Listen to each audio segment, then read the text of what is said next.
Bom dia, boa tarde, boa noite. Você está no Fala Saldanha, então vamos dando continuidade aqui ao nosso livro do Pai Rico, Pai Pobre, com o capítulo de número 2. Falaremos aqui sobre a lição número 1. Os ricos não trabalham pelo dinheiro. Pai, como é que a gente fica rico? Meu pai largou o jornal. Por que você quer ficar rico, filho? Porque a mãe do Jimmy chegou hoje num Cadillac novo e eles iam passar o fim de semana na praia. Ele chamou 3 amiguinhos, mas o Mike e eu não fomos convidados.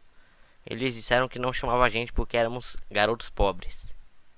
Falaram isso mesmo? Perguntou meu pai, incrédulo. Falaram mesmo, respondi magoado. Meu pai balançou a cabeça em silêncio, ajeitou os óculos e voltou para a leitura do jornal. Fiquei esperando a resposta. Era o ano de 1956. Eu tinha 9 anos. Por algum golpe de sorte, eu frequentava a mesma escola pública onde estudavam os filhos dos ricos. A cidade vivia especialmente em função das usinas de açúcar. Os gerentes das usinas e outras pessoas influentes da cidade, como médicos, proprietários de estabelecimentos comerciais e gerentes de bancos, matriculavam seus filhos nessa escola. Terminando o primeiro grau, estes iam em geral para colégios particulares. Eu fazia parte dessa escola porque minha família morava num lado da rua. Se morasse do outro lado, eu teria ido para uma escola diferente e meus colegas seriam de famílias mais parecidas com a minha. Concluído o primeiro grau, estes garotos e eu faríamos o segundo grau também em escolas públicas. Não havia colégios particulares para eles ou para mim. Meu pai finalmente largou o jornal. Senti que estava pensando. Filho, começou lentamente. Se você quiser ficar rico, você tem que aprender a ganhar dinheiro. E como ganho dinheiro? Perguntei. Use sua cabeça, filho, respondeu sorrindo. O que na verdade queria dizer. Isso é tudo que vou lhe dizer. Ou, não sei a resposta, de modo que não me perturbe. Subtópico: forma-se uma parceria. Na manhã seguinte, contei para meu melhor amigo, Mike, o que meu pai tinha falado. Tenho a impressão de que Mike e eu éramos os únicos garotos pobres da escola. Também Mike estava nessa escola por um golpe de sorte. Alguém tinha traçado aleatoriamente a linha divisória dos distritos escolares e nós acabamos na escola dos garotos ricos. Não éramos pobres de verdade, mas sentíamos como se fôssemos, porque os demais garotos tinham luvas de beisebol novas, bicicletas novas, tudo novo. Mãe e pai nos davam básico, comida, teto e roupa. Mas isso era tudo. Meu pai costumava falar: se você quiser alguma coisa, trabalhe para obtê-la. Queríamos muitas coisas, mas não havia muito trabalho disponível para garotos de 9 anos. Então, como ganhamos dinheiro? Perguntou Mike. Não sei, respondi. Mas você quer ser meu sócio? Ele concordou e, naquele sábado de manhã, Mike se tornou meu primeiro sócio nos negócios. Gastamos toda a manhã imaginando formas de ganhar dinheiro. De vez em quando falávamos dos caras legais que estavam se divertindo na casa de praia de Jimmy. Sentíamos uma certa mágoa, mas era uma mágoa boa, pois nos inspirou a ficar pensando em como ganhar dinheiro. Finalmente, nessa tarde, um lampejo surgiu em nossas mentes. Era uma ideia que Mike havia tirado de um livro de ciências que lera. Empolgados, demos um aperto de mão e a sociedade agora tinha um objetivo. Durante as semanas seguintes, Mike e eu percorremos a vizinhança pedindo aos vizinhos que guardassem para nós os tubos vazios de pastas de dentes. Intrigados, muitos adultos concordavam sorrindo. Alguns perguntavam o que estávamos fazendo. Respondíamos: não dá para contar, é um segredo de negócios. Conforme as semanas passavam, mamãe ficava nervosa. Tínhamos escolhido um lugar perto da máquina de lavar roupas para estocar nossa matéria-prima. Numa caixa de papelão que contivera vidros de molho de tomate, acumulava-se nossa pilha de tubos de pasta de dentes usados. Finalmente, mamãe deu uma bronca. Não aguentava mais ver aquele monte de tubos espremidos na maior confusão. O que vocês estão fazendo, garotos? Perguntou. E não me viam novamente com a desculpa de que é um segredo de negócios. Dei um jeito nessa bagunça ou jogo tudo fora. Mike e eu argumentamos. Explicamos que em breve teríamos o suficiente para começar a produção. Dissemos que estávamos esperando que alguns vizinhos acabassem de usar suas pastas para que pudéssemos recolher os tubos. Mamãe nos deu uma semana de prazo. Antecipamos a data do início da produção. A pressão aumentava. Minha primeira sociedade já estava sendo ameaçada por uma notificação de despejo do nosso armazém, feita por minha própria mãe. Mike se encarregou de apressar o consumo das pastas, informando que os dentistas recomendavam escovação mais frequente dos dentes. Comecei a instalar a linha de produção. Um dia, meu pai chegou em casa com um amigo para mostrar como os garotos operavam a linha de produção a todo vapor, perto da garagem. Por todo lugar havia uma fina poeira branca. Na mesa comprida, se alinhavam embalagens de leite trazidas da escola, e no forno japonês da família, as brasas do carvão brilhavam, gerando o máximo de calor. Papai caminhava com cuidado. O carro fora estacionado próximo ao portão da rua, porque a linha de produção estava na frente da porta da garagem. Quando ele e seu amigo se aproximaram, viram uma vasilha de aço em cima das brasas, e dentro dela os tubos de pasta de dente derretiam. Naquela época não havia tubos de pasta de dente de plástico. Eles eram de chumbo. Por isso, depois que a pintura queimava, os tubos dentro da vasilha derretiam até ficarem líquidos. Com a ajuda do pegador de panela da mamãe, nós despejávamos o chumbo derretido através de um pequeno furo nas embalagens de leite, que estavam recheadas de gesso.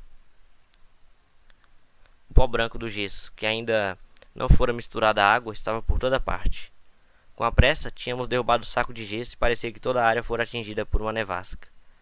As embalagens de leite vazias serviam para fazer moldes de gesso. Meu pai e seu amigo nos observavam enquanto vertíamos o chumbo derretido num pequeno buraco no topo de um cubo de gesso. Cuidado, disse meu pai. Fiz que sim com a cabeça, sem olhar para cima. Quando terminei de colocar o chumbo derretido, larguei a vasilha e sorri para o meu pai. O que vocês estão fazendo? Perguntou com um sorriso cauteloso. Estamos fazendo o que você mandou fazer. Estamos nos tornando ricos. Respondi. Somos sócios, disse Mike sorrindo e balançando a cabeça. E o que há nesses moldes de gesso? Perguntou o papai. Veja, falei. Esta vai ser uma boa fornada. Com um pequeno martelo, bati no selo que dividia o cubo em dois. Com cuidado, puxei a parte de cima do molde de gesso e uma moedinha de chumbo caiu. Minha nossa, falou o papai. Vocês estão cunhando moedinhas de chumbo. Certo, falou Mike. Estamos fazendo o que o senhor disse. Estamos fazendo dinheiro. O amigo de meu pai se virou e caiu na gargalhada. Meu pai sorriu e balançou a cabeça. À sua frente estavam, além de fogo e da caixa de tubos de pasta de dentes vazios, dois garotos cobertos por uma poeira branca rindo de orelha a orelha. Meu pai pediu que largássemos tudo e nos sentássemos com ele no degrau da frente de casa. Sorrindo, nos explicou carinhosamente o que significava a palavra falsificação. Nossos sonhos estavam desfeitos. Você quer dizer que isso é legal? Perguntou Mike com um soluço na voz. Deixe eles, disse um amigo do meu pai. Eles podem estar desenvolvendo um talento natural. Meu pai olhou para ele, furioso. Sim, é ilegal, falou papai calmamente. Mas vocês demonstraram muita criatividade e ideias originais. Continuem. Estou orgulhoso de vocês. Desapontados, Mike e eu ficamos sentados uns 20 minutos antes de começarmos a arrumar a bagunça. O negócio fora encerrado no próprio dia da inauguração. Varrendo a poeira, olhei para Mike e falei. Acho que Jimmy e os amigos dele estavam certos. Somos pobres. Quando falei isso, meu pai já estava saindo. Garotos, falou. Vocês só serão pobres se desistirem. O mais importante é que fizeram alguma coisa. Muitas pessoas falam e sonham em ficar ricas. Vocês fizeram alguma coisa. Estou muito orgulhoso de vocês. Repito, continuem. Não desistam. Mike e eu ficamos quietos, calados. Eram palavras simpáticas, mas nós ainda não sabíamos o que fazer. Então por que você não é rico, papai? Perguntei. Porque resolvi ser professor. Os professores não estão muito preocupados em ficar ricos. Nós gostamos de ensinar. Gostaria de poder ajudar vocês, mas na verdade não sei como ganhar dinheiro. Mike e eu voltamos à arrumação. É, falou meu pai. Se vocês querem aprender como enriquecer, não perguntem para mim. Falem com seu pai, Mike. Meu pai? Perguntou Mike, surpreso. Sim, seu pai, repetiu o papai com um sorriso. Seu pai e eu temos uma conta no mesmo banco e o gerente está encantado com seu pai. Ele me disse várias vezes que seu pai é brilhante quando se trata de ganhar dinheiro. Meu pai? Repetiu Mike, incrédulo. Então por que não temos uma casa bonita, um carrão como os garotos ricos da escola? Um carrão e uma casa bonita não querem necessariamente dizer que você é rico ou que tem muito dinheiro, respondeu o papai. O pai de Jimmy trabalha na usina. Ele não é muito diferente de mim. Ele trabalha para uma empresa e eu trabalho para o governo. A empresa compra o carro para ele. Se a usina tiver problemas financeiros, o pai de Jimmy pode acabar sem nada. Seu pai é diferente, Mike. Ele parece estar construindo um império e desconfio que em alguns anos ele será um homem muito rico. Ao ouvir isso, Mike e eu nos empolgamos novamente. Mais dispostos, limpamos a confusão provocada por nosso defunto negócio. Enquanto limpávamos, fazíamos planos sobre quando e onde falar com o pai de Mike. O problema é que o pai de Mike trabalhava muito e às vezes chegava muito tarde em casa. Ele era dono de armazéns, de uma empresa de construção, de uma cadeia de lojas e de 3 restaurantes. Eram os restaurantes que o faziam voltar para casa tarde. Acabada a limpeza, Mike se despediu. Ele iria falar com seu pai à noite e perguntar se este queria nos ensinar a ficar ricos. Mike prometeu me ligar assim que tivesse uma resposta, mesmo que fosse tarde. Às 8h30 tocou o telefone. Ok, falei. Sábado que vem. E desliguei. O pai de Mike concordara em conversar conosco. Às 7h30 de sábado, peguei o ônibus para o lado pobre da cidade. Subtópico: começam as lições. Vou pagar a vocês 10 centavos por hora. Mesmo pelos padrões de remuneração vigentes em 1956, era pouco. Michael e eu encontramos seu pai às 8 horas daquela manhã. Ele estava ocupado e trabalhando há mais de 1 hora. Seu supervisor de construções já estava saindo na caminhonete quando entrei naquele lar simples, pequeno, arrumado. Mike me esperava na porta. Papai está no telefone e ele falou para esperar na varanda dos fundos, disse Mike ao abrir a porta. O antigo assoalho de madeira chiou quando passei pela soleira da velha casa. Do lado de fora havia um capacho simples escondendo os muitos anos de uso e os incontáveis passos que suportara. Apesar de limpo, precisava ser substituído. Quando entrei na sala estreita, senti claustrofobia. O cômodo estava mobiliado com móveis que hoje seriam objeto de colecionadores. 2 mulheres estavam sentadas no sofá. Eram um pouco mais velhas do que a minha mãe. Em frente às mulheres estava um homem em trajes de trabalhador. Ele vestia calça e camisa caquis, bem passados, mas não engomados, e calçava botas de trabalho bem engraxadas. Deveria ser uns 10 anos mais velho que papai. Diria que tinha uns 45 anos. Eles sorriram quando Mike e eu passamos em direção à cozinha, de onde se saíam para um pátio nos fundos. Timidamente, devolvi o sorriso. Quem são eles? Perguntei. Ah, eles trabalham para o papai. O mais velho dirige seus armazéns e as mulheres são gerentes dos restaurantes. Você já viu o supervisor das construções, que está trabalhando em um projeto rodoviário, a uns 80 quilômetros daqui? O outro supervisor, que cuida da construção das casas, saiu antes de você chegar. Isso acontece o tempo todo? Perguntei. Nem sempre, mas muitas vezes, disse Mike sorrindo, enquanto puxava uma cadeira para sentar perto de mim. Perguntei ao papai se ele vai nos ensinar a ganhar dinheiro, disse Mike. E o que ele respondeu? Perguntei com cautela e curiosidade. Bom, primeiro me encarou com uma expressão engraçada, então falou que iria nos fazer uma oferta. Oh, respondi balançando a cadeira para trás em direção à parede. A cadeira em que sentava se sustentava nos pés de trás. Mike fazia o mesmo. Você sabe o que ele vai nos oferecer? Perguntei. Não. mas a gente já vai descobrir. De repente, o pai de Mike passou pela porta de tela e pisou no alpendre. Mike e eu pulamos, ficando em pé, não por respeito, mas pelo susto que levamos. Prontos, garotos? Perguntou o pai de Mike, puxando uma cadeira para sentar perto de nós.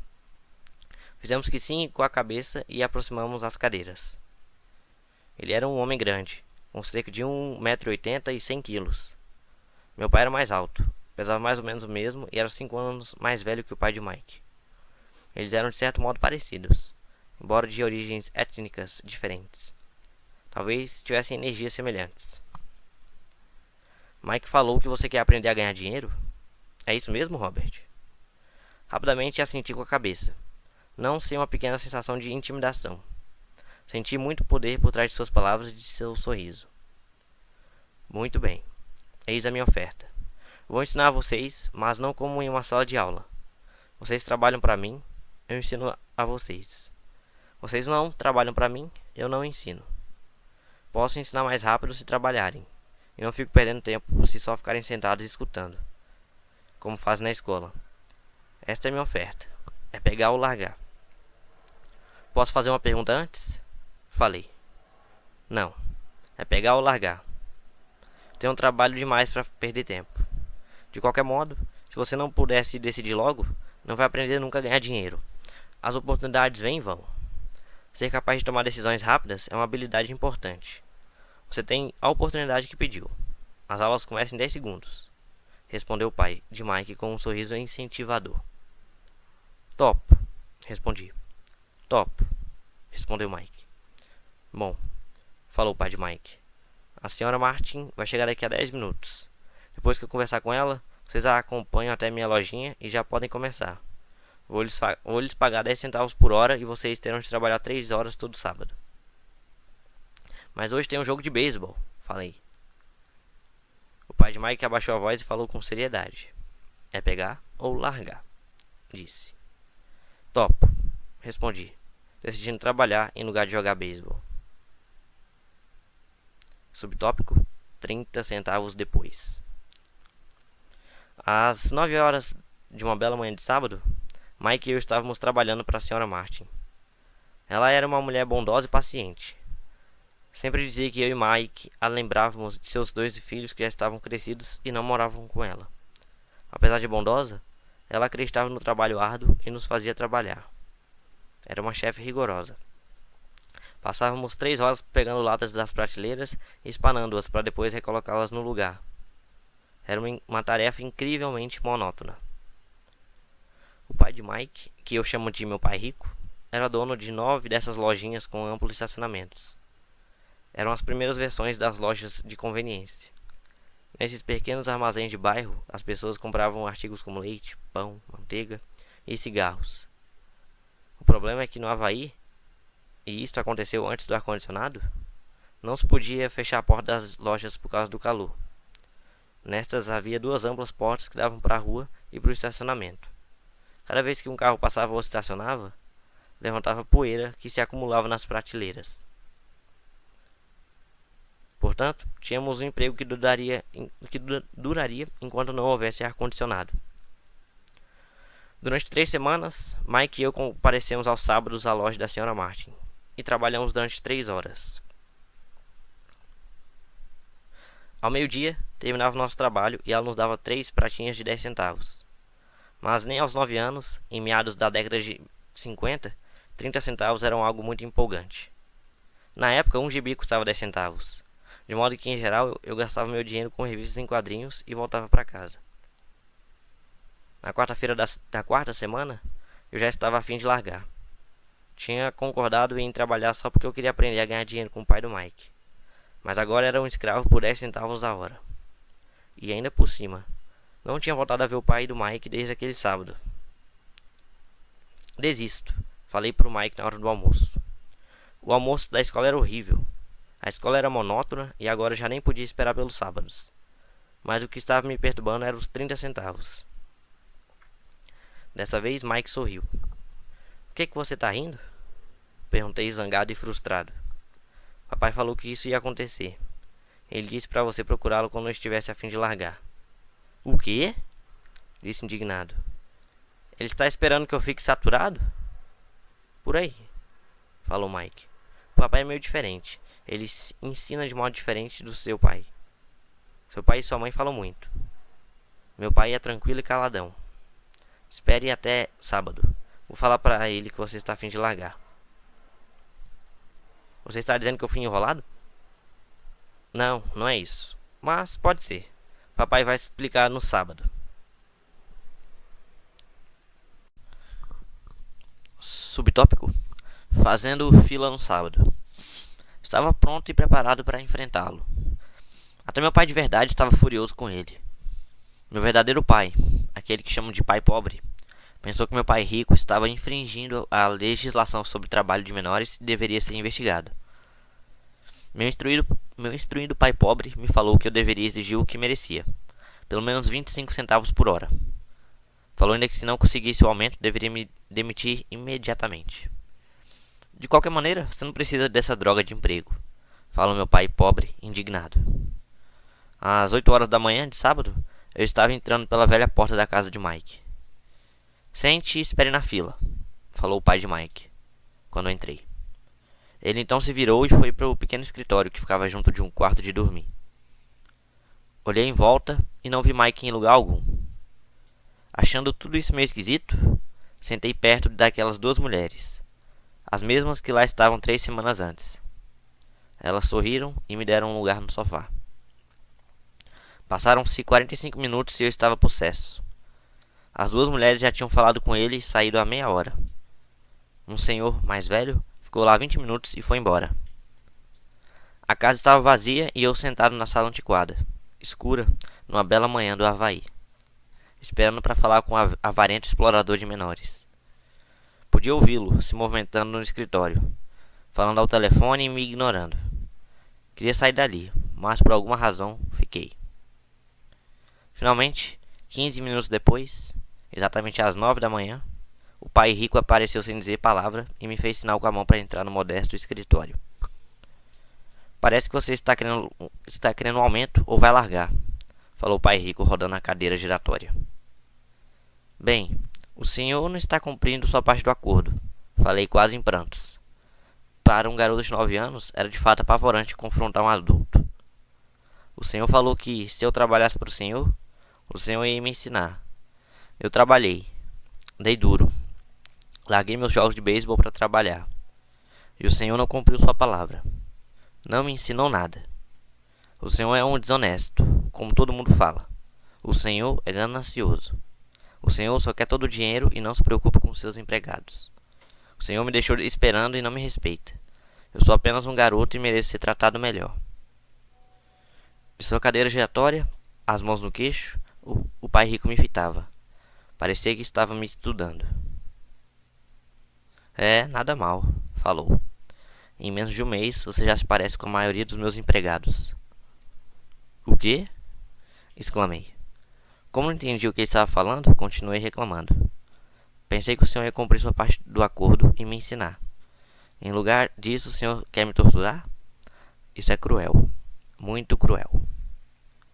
Estou lhe ensinando, falou calmamente o pai rico. O que o senhor me ensinou? Nada, repliquei furioso. Nem falou comigo depois que eu aceitei trabalhar por uma merreca. 10 centavos por hora. Eu devia denunciar o senhor ao governo. Existem leis sobre o trabalho infantil. O senhor sabe disso. Meu pai trabalha para o governo. Uau, disse o pai rico. Agora você parece com a maioria das pessoas que trabalharam para mim. Pessoas que eu mandei embora ou que se demitiram. O que o senhor tem a me dizer? Questionei, sentindo-me muito corajoso para o moleque. O senhor mentiu para mim. Trabalhei e o senhor não manteve sua palavra. Não me ensinou nada. E como você sabe que não lhe ensinei nada? Perguntou calmamente o pai rico. Bom, o senhor nunca falou comigo.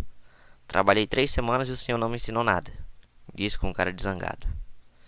Ensinar quer dizer falar ou dar uma aula? Perguntou o pai rico. Sim, lógico, respondi. É assim que a escola ensina, ele disse sorrindo. Mas não é assim que a vida ensina. você e eu diria que a vida é o melhor dos mestres. Na maioria das vezes, a vida não fala com você. É mais como se ela lhe desse um empurrão. Cada empurrão é a vida dizendo: acorde, quero que aprenda alguma coisa. Do que este cara está falando? Pensei com meus botões. A vida me empurrando era a vida falando comigo? Agora tinha certeza que deveria largar o emprego. Eu estava falando com alguém que não regulava bem. Se você aprender as lições da vida, você vai se dar bem. Senão, a vida vai continuar dando trancos em você. Alguns apenas deixam a vida continuar batendo neles. Outros ficam zangados e batem de volta. Mas eles batem no patrão, no emprego, no marido ou na mulher. Eles não sabem que é a vida que é a vida que está batendo. Eu não tinha a menor ideia do que ele estava falando. A vida bate em todos nós. Alguns desistem, outros lutam. Alguns aprendem a lição e seguem em frente. Eles recebem satisfeitos os trancos da vida. Para estes, isto quer dizer que precisam e querem aprender alguma coisa. Eles aprendem e prosseguem em frente. A maioria desiste, uns poucos, como você, lutam. Pai Rico ficou em pé e fechou a velha janela de madeira que precisava de conserto. Continuou: se você aprender essa lição, você se tornará um jovem sábio, rico e feliz. Se você não aprender, passará a vida culpando o emprego, um baixo salário ou seu chefe pelos seus problemas. Passará sua vida esperando por um golpe de sorte que resolva seus problemas de dinheiro. Pai Rico olhou para mim a fim de verificar se eu ainda estava ouvindo. Seus olhos encontraram os meus. Estabeleceu-se uma comunicação entre nossos olhares. Finalmente, me afastei ao perceber que tinha assimilado essa última mensagem. Sabia que ele estava certo. Eu estava culpando e eu tinha pedido para aprender. Eu estava lutando. Pai Rico continuou: se for o tipo de pessoa que não tem garra, desistirá toda vez que a vida bater em você. Se for uma pessoa assim, passará sua vida buscando segurança, fazendo as coisas certas, esperando por algo que nunca vai acontecer. E então, morrerá como um velho rabugento. Terá um monte de amigos que gostam de você, porque é um cara trabalhador. Você passa a vida na rotina, fazendo as coisas certas. Mas a verdade é que a vida o leva à submissão. No fundo, você tem pavor de arriscar. Queria, na verdade, vencer, mas o medo de perder é maior do que o entusiasmo da vitória. No íntimo, só você saberá que não foi atrás disso. Você escolheu a segurança. Nossos olhos voltaram a se encontrar. Por 10 segundos, ficamos nos encarando e só depois que a mensagem foi recebida, nossos olhos se afastaram. O senhor estava me empurrando? Perguntei. Algumas pessoas achariam isso, sorriu o Pai Rico. Eu diria que apenas lhe mostrei o gostinho da vida. Que gostinho da vida? Respondi ainda zangado, mas agora curioso. Pronto até para aprender. Vocês dois garotos foram as primeiras pessoas na vida que me pediram para lhes ensinar a ganhar dinheiro. Tenho mais de 150 empregados e nenhum deles me perguntou o que eu sei sobre dinheiro. Eles me pedem um emprego e um salário, mas nunca que lhes ensinem sobre o dinheiro. De modo que a maioria deles passará os melhores anos de suas vidas trabalhando pelo dinheiro, sem entender realmente para que é que eles estão trabalhando. Eu estava ouvindo atentamente. Assim, quando Mike falou que você queria aprender como ganhar dinheiro, resolvi planejar um curso que se aproximasse da vida real. Eu poderia falar horas, mas você não escutaria nada. Portanto, resolvi deixar que a vida batesse um pouco em você para que pudesse me escutar. É por isso que só pago 10 centavos. E qual é a lição que aprendi trabalhando por 10 centavos a hora? Perguntei. Que você é mesquinho e explora seus empregados? Pai Rico se inclinou para trás e soltou uma gargalhada. Finalmente, quando parou de rir, falou: é melhor que você mude seu ponto de vista. Pare de culpar-me pensando que eu sou o problema. Se você pensa que eu sou o problema, então terá que me modificar. Se perceber que você é o problema, então poderá modificar a si mesmo, aprender alguma coisa e tornar-se mais sábio. A maioria das pessoas quer que todos no mundo mudem, menos elas próprias. Mas eu lhe digo, é mais fácil mudar a si próprio do que a todos os demais. Não entendo, falei. Não me culpe por seus problemas, falou o Pai Rico dando sinais de impaciência. Mas o senhor só me paga 10 centavos. E então, o que você está aprendendo? Perguntou o Pai Rico com um sorriso. Que o senhor é mesquinho, respondi com uma risadinha. Está vendo? Você acha que eu sou o problema, retrucou o pai rico. Mas o senhor é. Bem, continue assim e você não aprenderá nada. Pense que eu sou o problema, então quais são as suas escolhas? Bem, se o senhor não me pagar mais ou não me respeitar mais e me ensinar, eu largo tudo. Muito bem, disse o pai rico. E isso é exatamente o que faz a maioria das pessoas.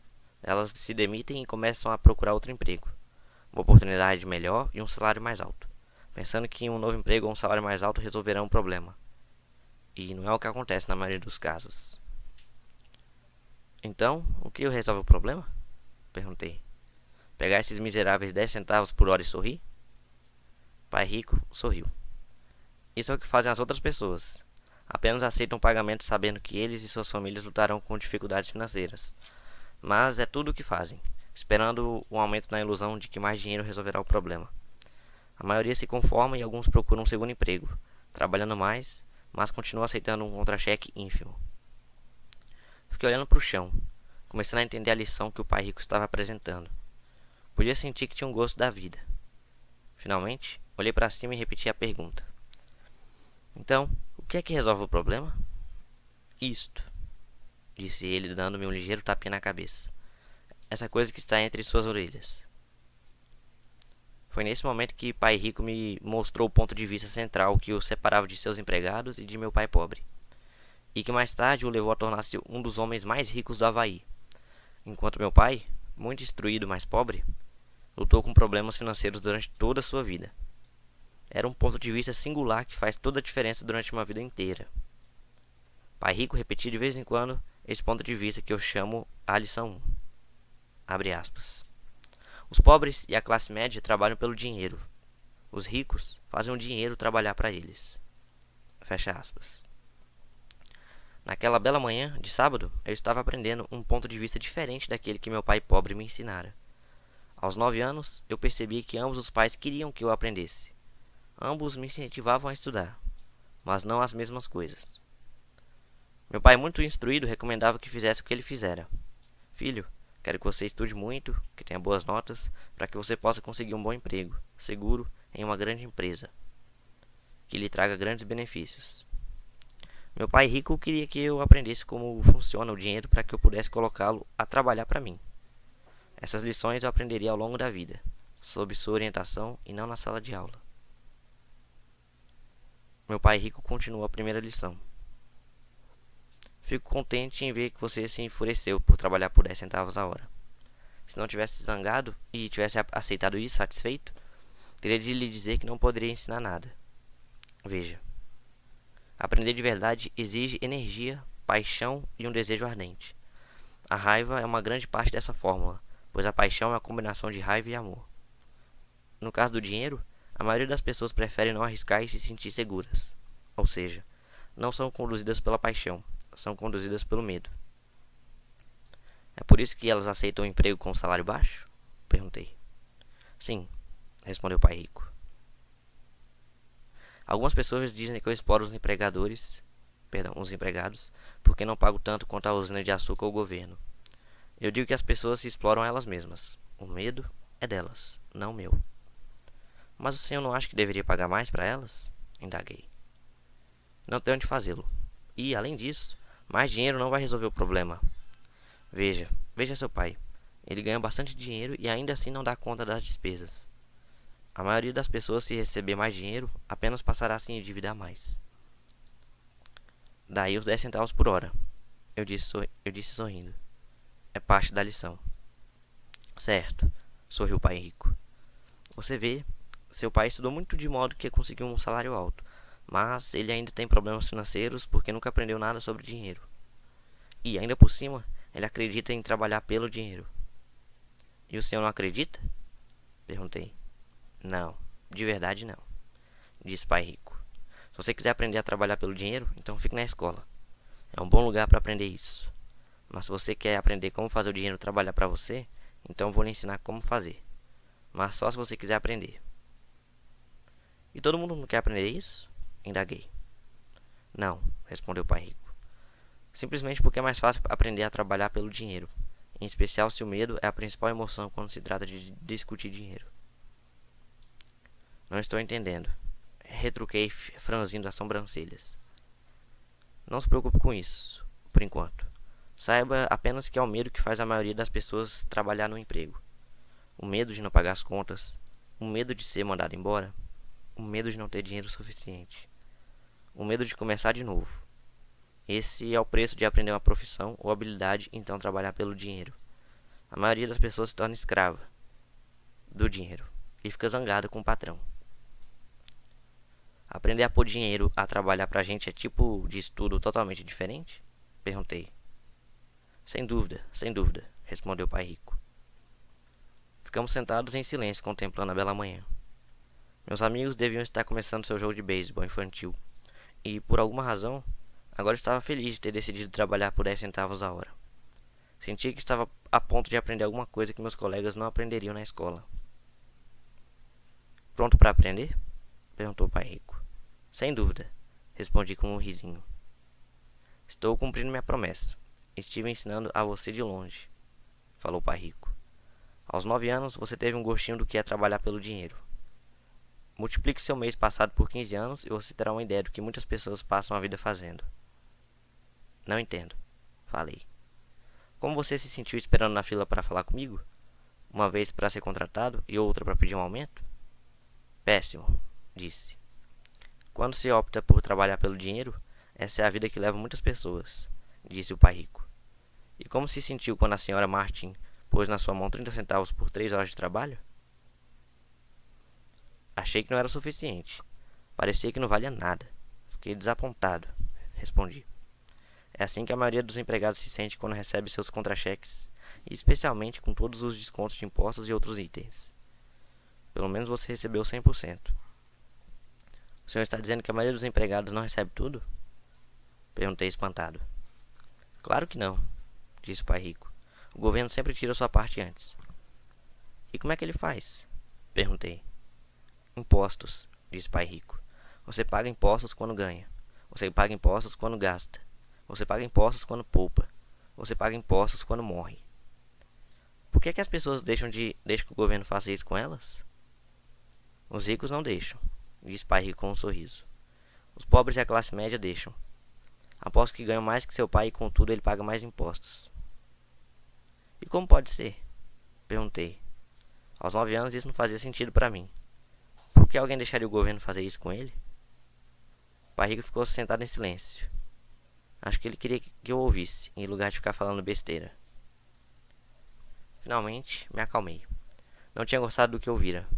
Sabia que meu pai vivia reclamando dos impostos que pagava, mas na verdade não tomava nenhuma atitude quanto a isso. A vida estaria batendo nele? Pai rico se balançava em sua cadeira tranquilamente enquanto olhava para mim. Pronto para aprender? Perguntou. Fiz que sim com a cabeça, lentamente. Como já falei, há muito a aprender. E aprender como se faz o dinheiro trabalhar pra gente é estudo para uma vida inteira. A maioria das pessoas fica 4 anos numa faculdade e aí termina os estudos. Eu sei que meu estudo sobre dinheiro vai continuar por toda a minha vida. Simplesmente porque quanto mais sei, mais descubro que tenho de aprender ainda. As pessoas em geral nunca estudam o assunto. Trabalha-se, recebe seu salário, conferem seus canhotos do talão de cheques e é isso tudo. E ainda se espantam porque tem problemas de dinheiro. Então pensam que mais dinheiro vai resolver a situação. Poucos percebem que lhes falta instrução financeira.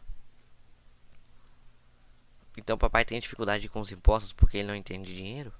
Perguntei confuso. Olha, disse pai rico, os impostos são apenas uma pequena parte do aprendizado para fazer o dinheiro trabalhar para você.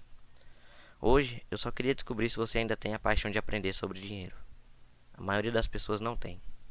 Elas querem ir para a escola, aprender uma profissão, divertir-se no trabalho e ganhar rios de dinheiro. Um dia, acordam com sérios problemas financeiros e então não podem parar de trabalhar. Esse é o preço de só saber como trabalhar pelo dinheiro, em lugar de estudar para saber como pôr o dinheiro a trabalhar para você. E então, você continua apaixonado por aprender? Perguntou o pai rico. Acenei afirmativamente com a cabeça. Bom, disse o pai rico, agora de volta ao trabalho. Desta vez não vou lhe pagar nada. O quê? Perguntei espantado. Você ouviu? Nada. Trabalhará as mesmas 3 horas no sábado, mas dessa vez não receberá os 10 centavos. Você disse que queria aprender a não trabalhar pelo dinheiro. Sendo assim, não vou pagar nada. Eu não podia acreditar no que estava ouvindo. Já conversei sobre isso com o Mike.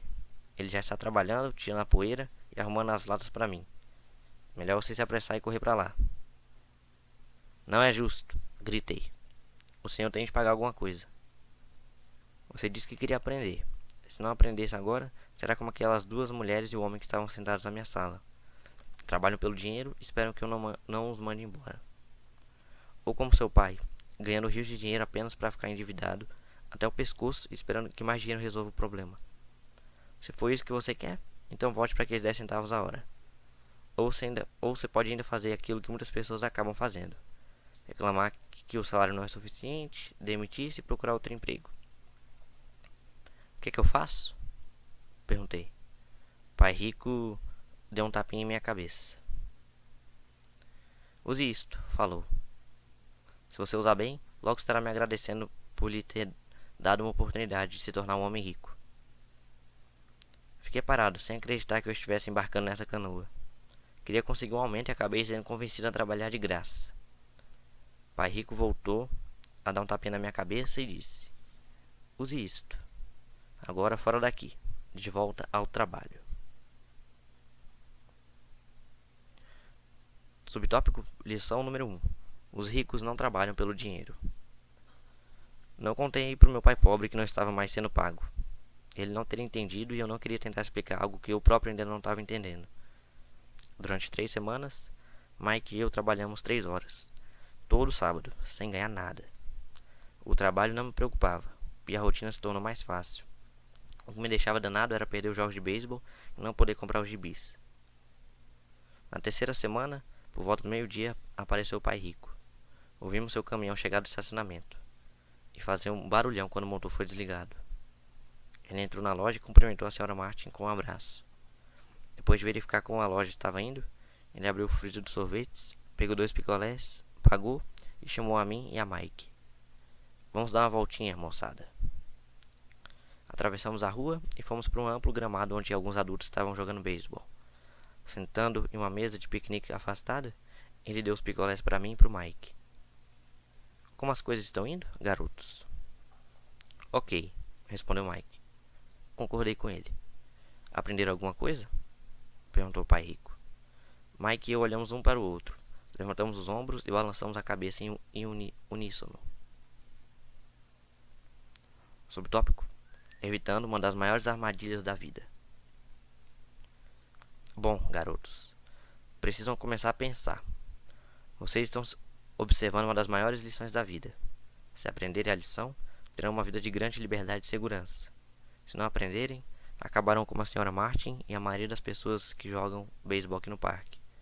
Elas trabalham muito por um salário baixo, agarrando-se à ilusão da segurança do emprego, esperando pelas 3 semanas de férias anuais e pela reduzida aposentadoria depois de 45 anos de trabalho.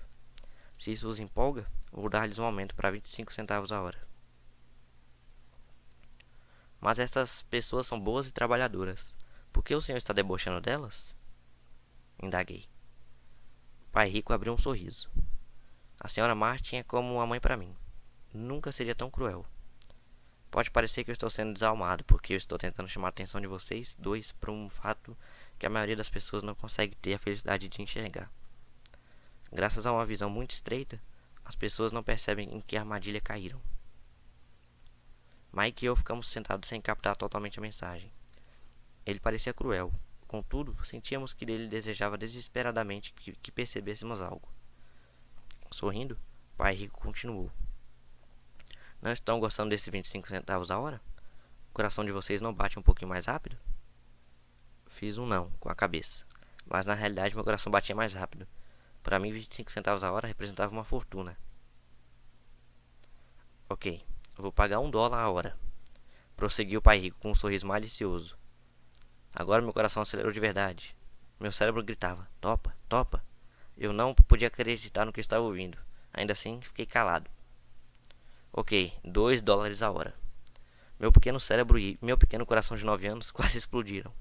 Afinal, estávamos em 56 e receber $2 a hora teria me tornado o garoto mais rico do mundo. Não me podia imaginar ganhando esse dinheiro todo. Eu queria dizer sim. Eu queria fechar o negócio. Podia ver a bicicleta nova, a luva de beisebol nova e a adoração de meus colegas quando eu mostrasse algum dinheiro. E ainda por cima, Jimmy e seus amigos ricos nunca poderiam voltar a me chamar de pobre. Mas consegui me manter em silêncio. Quem sabe tivesse, quem sabe tivesse torrado os miolos e queimado um fusível. Mas no fundo do coração eu queria loucamente esses $2 a hora. O sorvete estava se derretendo e escorregando pela minha mão. As formigas se deliciavam com a pasta melada de baunilha e chocolate. Pai Rico olhava para os dois garotos que o olhavam de volta embasbacados. Ele sabia que estavam nos testando e ele sabia que parte de nossas emoções queria topar a parada. Sabia que todo ser humano tem uma parte fraca e necessitada de suas almas que pode ser comprada. E sabia que todo ser humano também tinha uma parte da alma que era forte e que jamais se deixaria comprar. A questão era saber qual prevaleceria. Ele tinha testado milhares de almas ao longo da vida. Ele testava almas toda vez que entrevistava um candidato a emprego. Ok, $5 a hora. De repente fez-se um silêncio dentro de mim. Alguma coisa tinha mudado. A oferta era grande demais e se tornara ridícula. Nem muitos adultos ganhavam $5 por hora em 56. A tentação se esvaiu e a calma se instalou. Lentamente me virei para a esquerda para olhar Mike. Ele devolveu meu olhar. A parte da minha alma que era fraca e necessitada estava silenciada. A parte que não se vendia estava à frente. Então a calma e uma certeza sobre o dinheiro invadiram meu cérebro e minha alma. Sabia que Mike também chegaria a esse ponto. Muito bem, disse Pai Rico suavemente. A maioria das pessoas tem um preço. E tem um preço por causa de duas emoções humanas: o medo e a ambição. Primeiro, o medo de não ter dinheiro as leva a trabalhar arduamente. E, quando recebe o contra-cheque, a ambição ou o desejo as leva a pensar nas coisas maravilhosas que podem ser compradas. Então se define o padrão. Que padrão? Perguntei. Acordar, ir para o trabalho, pagar contas, acordar, ir para o trabalho, pagar contas. Sua vida então são conduzidas sempre por duas emoções: medo e ambição. Ofereça-lhes mais dinheiro e elas continuarão o ciclo, aumentando também as despesas. É isso que chamo de corrida dos ratos. E há outro jeito? Perguntou Mike. Sim, disse Pai Rico. Mas poucas pessoas o descobrem. E qual é esse jeito? Perguntou Mike. É o que espero que vocês descubram enquanto trabalham e estudam comigo. É por isso que acabei com todas as formas de pagamento. Alguma dica? Perguntou Mike. Estamos um pouco cansados de trabalhar muito, especialmente sem receber. Bem, o primeiro passo é falar a verdade, disse Pai Rico. Nós não mentimos, falei.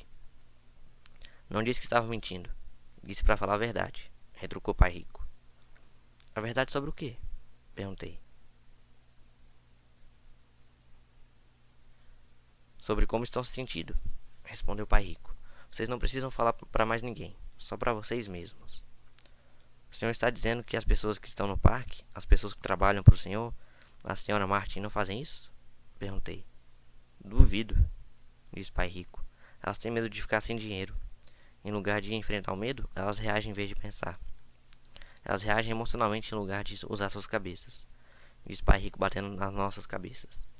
Então, elas se veem com alguns dólares na mão e novamente as emoções da alegria e do desejo e da ambição se apossam delas e novamente reagem em vez de pensar. São suas emoções que pensam por elas, falou Mike. Certo, falou Pai Rico. Em vez de falar a verdade sobre como se sentem, elas reagem a seus sentimentos e não pensam. Elas sentem o medo, vão para o trabalho esperando que o trabalho acalme esse medo, mas não é isso que acontece. Esse medo antigo as assombra, e elas voltam ao trabalho esperando novamente que o dinheiro acalme seu medo, e novamente nada. O medo as leva a essa armadilha de trabalhar, ganhar dinheiro, esperando que o medo vá embora. Mas a cada dia elas acordam e o velho medo acorda com elas. Para milhões de pessoas, esse velho medo as mantém acordadas de noite, perturbando-as com ansiedade e preocupação. De modo que se levantam e vão para o trabalho esperando que o contra-cheque mate esse medo que lhes rói a alma. O dinheiro conduz suas vidas e elas se recusam a aceitar essa verdade. O dinheiro controla suas emoções e, consequentemente, suas almas. Pai Rico ficou sentado, quieto, deixando que assimilássemos suas palavras. Mike e eu havíamos escutado o que ele disse, mas na verdade não entendemos o que ele falou. Eu só sabia que muitas vezes ficava pensando em por que os adultos corriam para o trabalho. Não parecia ser algo muito divertido e eles não aparentavam estar felizes, mas alguma coisa os impelia a correr para o trabalho. Percebendo que tínhamos absorvido o que era possível de suas palavras, Pai Rico falou. Percebendo que tínhamos. Perdão. E quero que vocês, garotos, evitem essa armadilha. É isso que quero ensinar a vocês. Não apenas a ser rico, porque ser rico não resolve o problema. Não resolve? Perguntei surpreso. Não, não resolve. Deixe-me falar dessa outra emoção, que é o desejo. Alguns a chamam de ganância, mas eu prefiro o desejo. É perfeitamente normal querer coisas melhores, mais bonitas, mais divertidas ou empolgantes. Portanto, as pessoas trabalham também por dinheiro por causa do desejo. Elas desejam dinheiro pela alegria que acreditam que o dinheiro pode comprar. Mas a alegria que o dinheiro traz muitas vezes tem curta duração e é preciso mais dinheiro para adquirir mais alegria, mais satisfação, mais conforto, mais segurança. Assim, continua-se trabalhando, pensando que o dinheiro um dia acalmará suas almas perturbadas pelo medo e pelo desejo. Mas o dinheiro não pode fazer isso. Mesmo para as pessoas ricas? Perguntou Mike. Incluindo os ricos, respondeu o pai rico. De fato, a razão pela qual muitas pessoas são ricas não é o desejo, mas o medo. Elas pensam que o dinheiro pode acabar com o seu medo de ficar sem dinheiro, de serem pobres, de modo que acumulam fortunas para descobrir que o medo fica pior. Agora elas receiam perdê-lo. Tenho amigos que continuam trabalhando mesmo quando já tem muito. Sei de pessoas que têm milhões e estão mais apavoradas do que quando eram pobres. Estão aterrorizadas com a possibilidade de perder todo o seu dinheiro. Os medos que as levaram a se tornarem ricas ficam maiores. Essa parte fraca e necessitada de suas almas, na verdade, grita ainda mais forte. Não querem perder suas mansões, seus carros, a vida de luxo que o dinheiro pode comprar. Preocupam-se com o que seus amigos dirão se perderem todo o seu dinheiro. Muitos estão emocionalmente desesperados e neuróticos, embora pareçam ricos e tenham grandes fortunas. Então a pessoa pobre é mais feliz? Perguntei. Não, não acho, replicou o pai rico. Evitar o dinheiro é tão neurótico quanto ser apegado ao dinheiro. Como se tivesse sido uma deixa, um mendigo da cidade passou perto de nossa mesa, parou junto ao cesto de lixo e começou a vasculhar. Nós três observamos com grande interesse. Talvez antes o tivéssemos ignorado. Pai Rico tirou da carteira uma nota de $1 e fez um gesto para o velho. Este, ao ver o dinheiro, se aproximou imediatamente. Pegou a nota, agradeceu profusamente e saiu encantado com sua boa sorte. Ele não é muito diferente da maioria dos meus empregados, disse Pai Rico. Já encontrei tanta gente que fala: "Ah, não estou interessado no dinheiro." Contudo, eles trabalham 8 horas por dia nos seus empregos. Isso é uma negação da verdade. Se não estão interessados no dinheiro, então por que é que trabalham? Esse tipo de pensamento é possivelmente mais neurótico do que o de uma pessoa que junta dinheiro. Enquanto eu estava ali sentado, ouvindo meu pai rico, minha mente recordava as inúmeras vezes em que meu próprio pai dizia: "Não estou interessado no dinheiro." Ele falava isso frequentemente. Também se justificava dizendo sempre: "Trabalho porque gosto do que faço." Então, o que temos de fazer? Perguntei. Não trabalhar pelo dinheiro até perder todos os resquícios de medo e ganância? Não, isso seria uma perda de tempo, falou o pai rico. As emoções são o que nos torna humanos. Elas nos tornam reais. A palavra emoção representa energia em movimento. Seja sincero a respeito de suas emoções e use somente suas emoções a seu favor, não contra você. Nossa! Exclamou Mike. Não se preocupe com o que eu acabei de falar. Daqui a alguns anos você entenderá melhor. Observe suas emoções, não reaja a elas. A maioria das pessoas não percebe que está pensando com suas emoções. Suas emoções são suas emoções, mas você precisa aprender a pensar por si próprio. O senhor poderia dar um exemplo? Pedi. Lógico, retrucou o pai rico. Quando uma pessoa fala: "Preciso procurar um emprego", o mais provável é que esteja pensando com emoção. O medo de não ter dinheiro é o que gera esse pensamento. Mas as pessoas precisam de dinheiro se têm contas a pagar. Falei. Sem dúvida, disse o pai rico sorrindo. Tudo que estou dizendo é que na maioria das vezes são as emoções que comandam o pensamento. Não estou entendendo, disse Mike. Por exemplo, continuou o pai rico. Se existe o medo de não ter dinheiro suficiente, em vez de sair correndo para procurar um emprego a fim de ganhar algum, as pessoas poderiam se perguntar: o emprego seria, no longo prazo, a melhor solução para este medo? Na minha opinião, a resposta é não. Especialmente se levarmos em conta a duração da vida da pessoa. Um emprego, na verdade, é uma solução de curto prazo para um problema de longo prazo. Mas meu pai sempre fala, vá para a escola, tire notas boas para que possa conseguir um emprego bom e seguro, disse eu, um pouco confuso. Sim, entendo o que ele diz, afirmou o pai rico sorrindo. A maioria das pessoas aconselha isso e costuma considerar uma boa ideia, mas em geral é o medo que leva as pessoas a dar esse conselho. O senhor quer dizer que meu pai fala isso porque tem medo? Sim, respondeu o pai rico. Seu pai está apavorado com a possibilidade de você não ser capaz de ganhar dinheiro e enquadrar-se na sociedade. Não me entenda mal. Ele o ama e quer o melhor para o seu filho.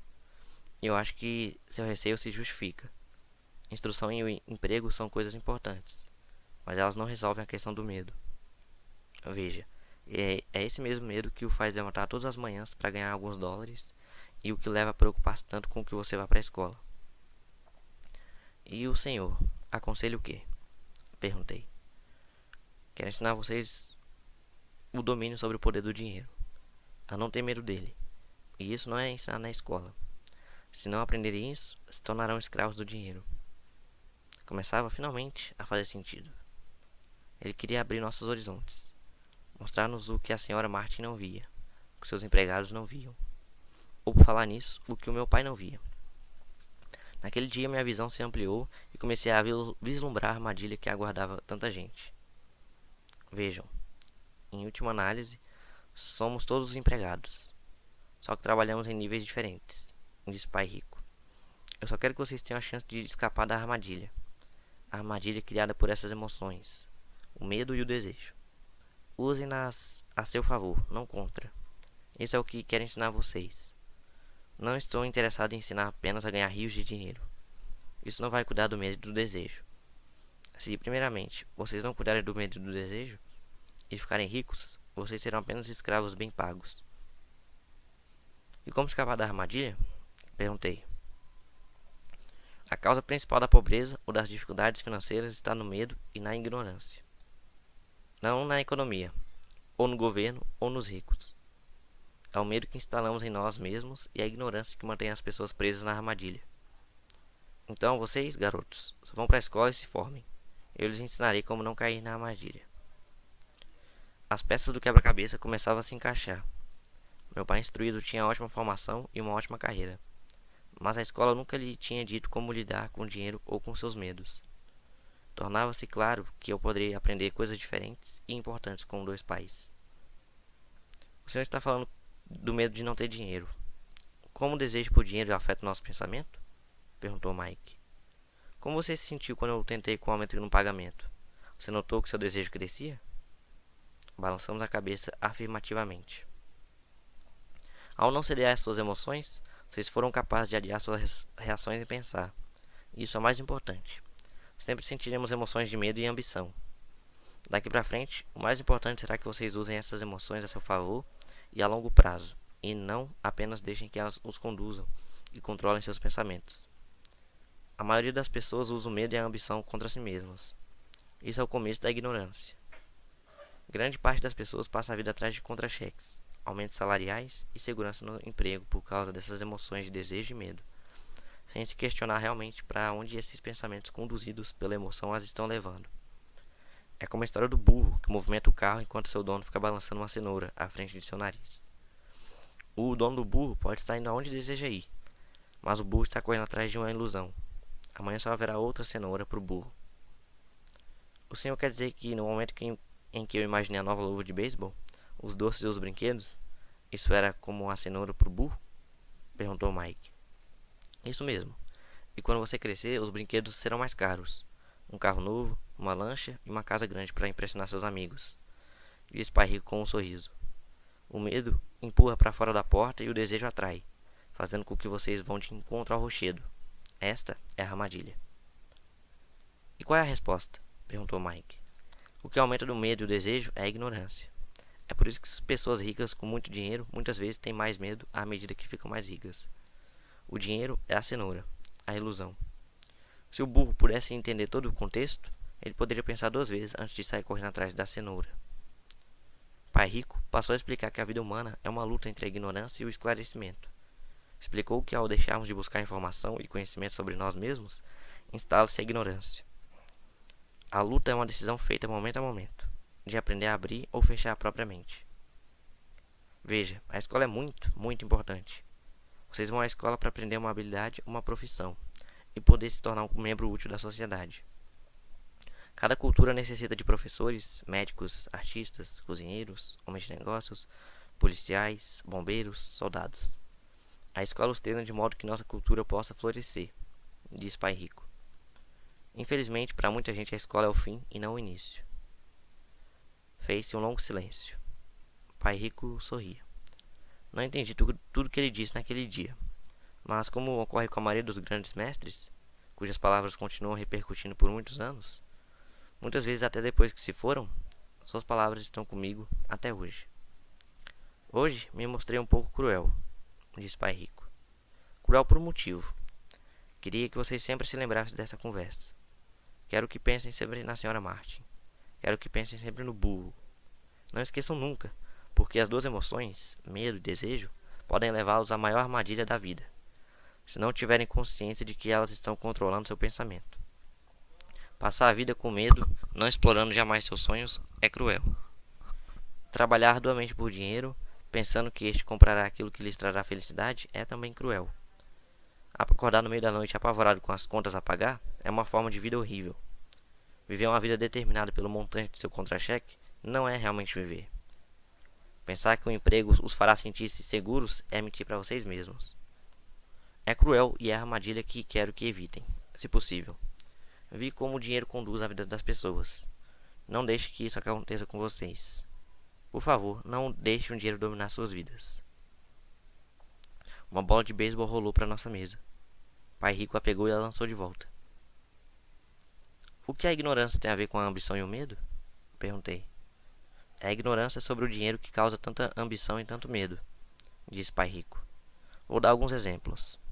O médico querendo mais dinheiro para sustentar melhor sua família, aumenta o preço de suas consultas. Isso prejudica principalmente os mais pobres, de modo que estes têm saúde pior do que aqueles que têm dinheiro. E continuou. Como os médicos aumentam suas consultas, os advogados também aumentam sua remuneração. Como a remuneração dos advogados aumentou, os professores querem um aumento, o que provoca um aumento dos impostos e assim por diante. Logo, logo, a disparidade entre ricos e pobres será tão grande que surgirá o caos e outra civilização entrará em colapso. As grandes civilizações entraram em colapso porque a distância entre os que têm e os que não têm era grande demais. Os Estados Unidos estão seguindo o mesmo caminho, provando mais uma vez que a história se repete, porque não aprendemos com ela. Só decoramos mecanicamente datas e nomes, e não a lição. E os preços não aumentam? Perguntei. Não numa sociedade instruída, com um bom governo. Os preços, na verdade, deveriam cair. Naturalmente, isso às vezes só é verdadeiro na teoria. Os preços sobem devido ao medo e à ambição gerados pela ignorância. Se as escolas ensinassem as pessoas sobre o dinheiro, haveria mais dinheiro e preços mais baixos. Mas as escolas estão preocupadas em ensinar as pessoas a trabalhar pelo dinheiro e não a controlar o poder do dinheiro. Mas não existem faculdades de administração? Perguntou Mike. O senhor não está incentivando que eu vá fazer meu mestrado em uma faculdade de administração? Sim, falou Pai Rico. Mas, na maioria das vezes, as faculdades de administração treinam empregados que são profissionais sofisticados. Que os céus não permitam que um contador domine uma empresa. Tudo que eles fazem é olhar para os números, demitir gente e aniquilar o negócio. Sei disso porque contrato contadores. Tudo que eles pensam é cortar custos e aumentar preços, o que causa mais problemas. A contabilidade é importante. Gostaria que mais gente a conhecesse, mas, ao mesmo tempo, ela não mostra tudo, acrescentou Pai Rico furioso. Há uma solução? Perguntou Mike. Sim, disse Pai Rico. Aprenda a usar suas emoções para pensar e não pensar com suas emoções. Quando vocês, garotos, dominaram suas emoções, concordando em trabalhar de graça para mim, eu sabia que havia esperança. Quando novamente vocês resistiram às suas emoções, quando tentei com mais dinheiro, vocês estavam novamente aprendendo a pensar em vez de renderem às emoções. Este é o primeiro passo. Por que esse primeiro passo é tão importante? Perguntei. Isso vocês terão de descobrir. Quero que vocês aprendam. Vou levá-los pelo caminho dos espinhos. É um lugar que quase todos evitam. Vou levá-los a esse lugar onde a maioria das pessoas tem medo de ir. Se forem comigo, abandonarão a ideia de trabalhar por dinheiro e aprenderão a fazer o dinheiro trabalhar para vocês. E o que recebemos se formos com o Senhor? O que acontecerá se concordarmos em aprender com o Senhor? O que obteremos? Perguntei. O mesmo que o irmão Coelho obteve, disse Pai Rico. Libertação da boneca de piche. Há um caminho de espinhos? Perguntei. Sim, assentiu o Pai Rico. O caminho de espinhos é nosso medo e nossa ambição. A saída está em pôr de lado o medo e confrontar nossa ambição, nossas fraquezas, nossa carência. E a saída também está na mente, na escolha de nossos pensamentos. Escolher nossos pensamentos? Perguntou Mike intrigado. Sim, escolher o que pensamos em lugar de reagir às nossas emoções, em lugar de levantar da cama e ir para o trabalho para resolver os problemas, porque estamos assombrados pelo medo de não ter dinheiro para pagar nossas contas.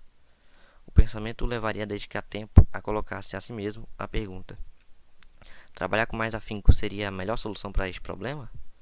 A maioria das pessoas está tão apavorada por não encarar a verdade. O medo está controlando-as, que não pode pensar e assim corre para sair de casa. A boneca de piche está no controle. Isso é o que quero dizer quando falo em escolher os pensamentos. E como fazemos isso? Perguntou Mike. Isso é o que eu vou ensinar a vocês. Vou lhes ensinar como escolher seus pensamentos, em lugar de reagir apavorados, tomando café da manhã afobadamente e disparando porta fora. Lembre-se do que disse antes. Um emprego é apenas uma solução de curto prazo para um problema de longo prazo. A maioria das pessoas só tem um problema em mente e é de curto prazo. São as contas do fim do mês. A boneca de piche. O dinheiro passa a conduzir suas vidas. Ou melhor dizendo, o medo e a ignorância em relação ao dinheiro. Da mesma forma que faziam seus pais, elas acordam toda manhã e vão trabalhar por dinheiro. Não tem tempo de se perguntar se há outra maneira. Suas emoções estão no controle do seu pensamento, não a razão. O senhor pode distinguir o pensar com as emoções do pensar com a cabeça? Perguntou Mike. Sim, eu ouço isso o tempo todo, respondeu o Pai Rico. Ouço coisas como: bem, todo mundo tem de trabalhar, ou os ricos são desonestos, ou vou procurar outro emprego, mereço esse aumento, eles não vão me passar para trás, ou gosto deste emprego porque ele é seguro. Em lugar de perguntas como: o que é que eu estou perdendo aqui? O que interromperia o pensamento emocional e daria tempo de pensar com clareza. Devo admitir que estava recebendo uma grande lição. Saber quando alguém estava falando a partir de suas emoções ou de um pensamento claro. Era uma lição que me prestou bom serviço a vida toda. Especialmente quando era eu que estava falando a partir de uma reação e não de um pensamento claro. Enquanto caminhávamos de volta à loja, Pai Rico explicou que os ricos realmente faziam dinheiro.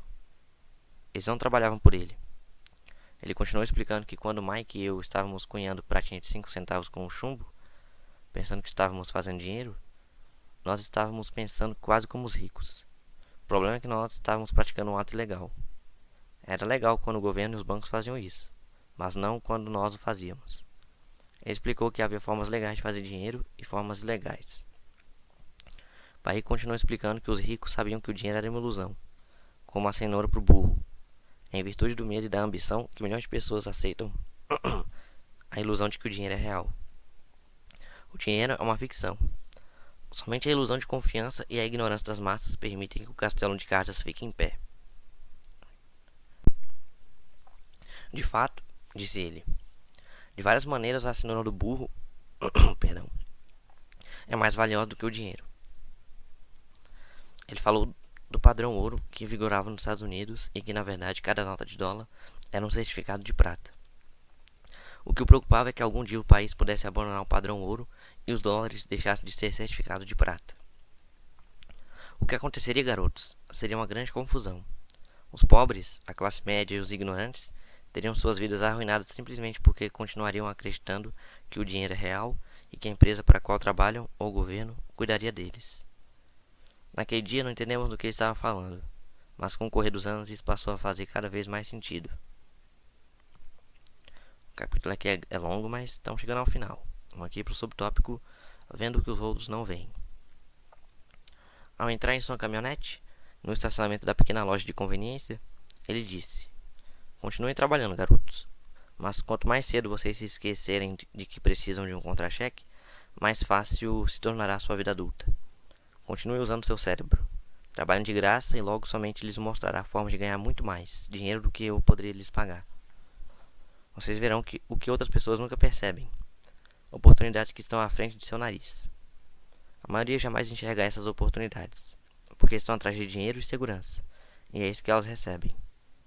No momento em que vislumbrarem uma oportunidade, vocês a reconhecerão pelo resto de suas vidas. Quando conseguirem isso, vou lhe ensinar outra coisa. Aprenda essa lição e evitarão uma das maiores armadilhas da vida. Vocês não tocarão nunca, jamais, nessa boneca de piche." Mike e eu pegamos nossas coisas na loja e nos despedimos da Sra. Martin.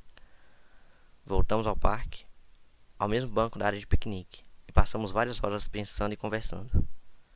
Passamos a semana seguinte na escola, pensando e conversando. Durante outras 2 semanas, pensamos, conversamos e trabalhamos de graça. No fim do segundo sábado, estava eu outra vez me despedindo da Sra. Martin e atirando um olhar sonhador para a estante das revistas em quadrinhos. O duro de não ganhar nem mesmo 30 centavos aos sábados era que eu não tinha dinheiro para comprar gibis. De repente, enquanto a Sra. Martin se despedia de Mike e de mim, vi que ela estava fazendo algo que eu nunca vira fazer antes. Ou melhor, vira, mas nunca prestara atenção. A Sra. Martin estava arrancando a metade superior da capa do gibi. Ela guardava essa metade e jogava, numa caixa de papelão, o resto da revistinha. Quando perguntei o que estava fazendo com as revistas, ela falou: "Estou jogando fora. Devolvo a parte de cima da capa para o distribuidor das revistas, que me dá um crédito quando traz os novos gibis. Ele vai chegar daqui a 1 hora." Mike e eu esperamos 1 hora. Quando ele chegou, perguntei se podíamos ficar com os gibis velhos. Ele respondeu: "Vocês podem ficar se vocês trabalharem nesta loja e não os revenderem." Nossa parceria ressuscitou. A mãe de Mike tinha um quarto vazio no porão da casa. Nós o limpamos e começamos a empilhar ali centenas de gibis. Em pouco tempo, nossa biblioteca de gibis estava aberta ao público. Contratamos a irmã caçula de Mike, que adorava estudar, para ser bibliotecária. Ela cobrava de cada criança o ingresso de 10 centavos e a biblioteca permanecia aberta, depois das aulas, das 2h30 às 4h30, todos os dias. Os frequentadores, as crianças da vizinhança, podiam ler quantos gibis se conseguissem nessas 2 horas. Era uma pechincha, pois cada gibi custava 10 centavos e podiam se ler 5 ou 6 nessas 2 horas. A irmã de Mike controlava a saída da garotada para assegurar-se de que ninguém estivesse levando uma revista emprestada. Ela também controlava os livros, registrava quantas crianças compareciam diariamente, quem eram e os comentários que faziam. Recebia $1 por semana e deixávamos que lesse de graça quantos gibis desejasse, o que ela fazia raramente, porque estava sempre estudando. Mike e eu mantivemos o acordo de trabalhar todo sábado na loja e arrecadávamos os gibis descartados. Mantivemos nosso acordo com o distribuidor, pois não revendíamos nenhum gibi. Quando eles ficavam muito rasgados, os queimávamos.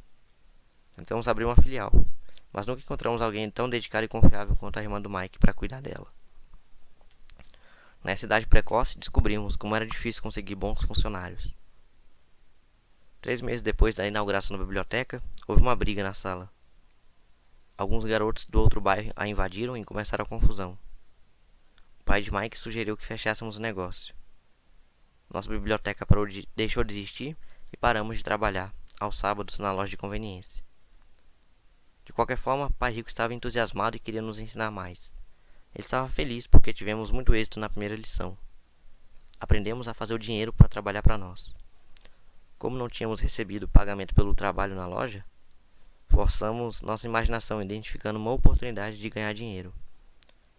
Ao começar nosso próprio negócio, a biblioteca de gibis, estávamos controlando nossas próprias finanças e não dependendo de um empregador. A melhor parte é que nosso negócio rendia dinheiro para nós, mesmo que nós não estivéssemos fisicamente presentes. Nosso dinheiro trabalhava para nós. Em lugar de nos pagar em dinheiro, Pai Rico tinha nos dado muito mais.